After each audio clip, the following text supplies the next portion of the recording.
Wherever you go, whatever you do, throw a little at it. Omax, Vest and Briefs. Sivakasi அருகே செங்கமலப்பட்டி பகுதியில் சட்டவிரோதமாக பட்டாசு தயாரித்த போது பயங்கர வெடி விபத்தானது நிகழ்ந்திருக்கிறது. பட்டாசு ஆலை வெடி விபத்தில் 2 பேர் உயிரிழந்திருப்பதாகவும் தகவல் தெரிவிக்கிறது.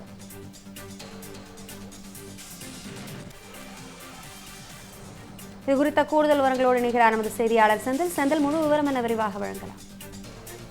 நிச்சயமாக அபிராமி. அதாவது விருதுநகர் மாவட்டம் சிவகாசி அருகே உள்ள செங்கமலப்பட்டியில் ராம்பிரகாஷ் என்பவர் பட்டாசு ஆலை அனுமதியின்றி சட்டவிரோதமாக காட்டுப்பகுதியில் தகர செட் அமைத்து பட்டாசு தயாரித்து வந்துள்ளார்.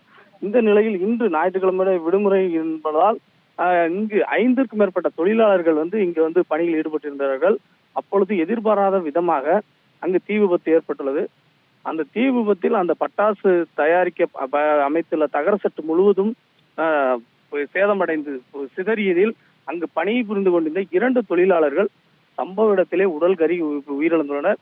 இது குறித்த தகவல் இருந்து விரைந்து வந்த சிவகாசி தீயணைப்புத்துறையினர் நீண்ட நேர போராட்டத்திற்கு பின்பு தீயை அணைத்து அந்த இடர்பாடுகளில் சிக்கி உயிரிழந்த 2 தொழிலாளர்களையும் மீட்டு சிவகாசி அரசு மருத்துவமனை கொண்டு சென்றனர்.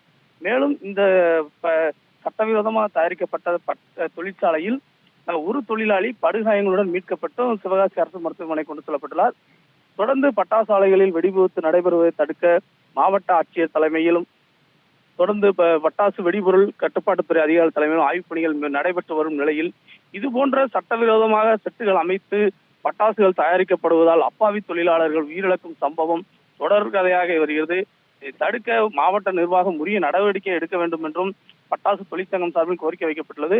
மேலும் தொடர்ந்து இந்த பட்டாசு ஆலை விபத்து நடந்த இடத்தில் அதிகாரிகள் ஆய்வு நடத்தி வருகிறார்கள். எப்படி பட்டாசு வெடி விபத்து நடந்தது, இங்கு பட்டாசு அமைத்தது எப்படி என்பது குறித்தும் தொடர்ந்து விசாரணை நடைபெற்று வருகிறது. அபிராமி, தகவல்களுக்கு நன்றி செந்தில்.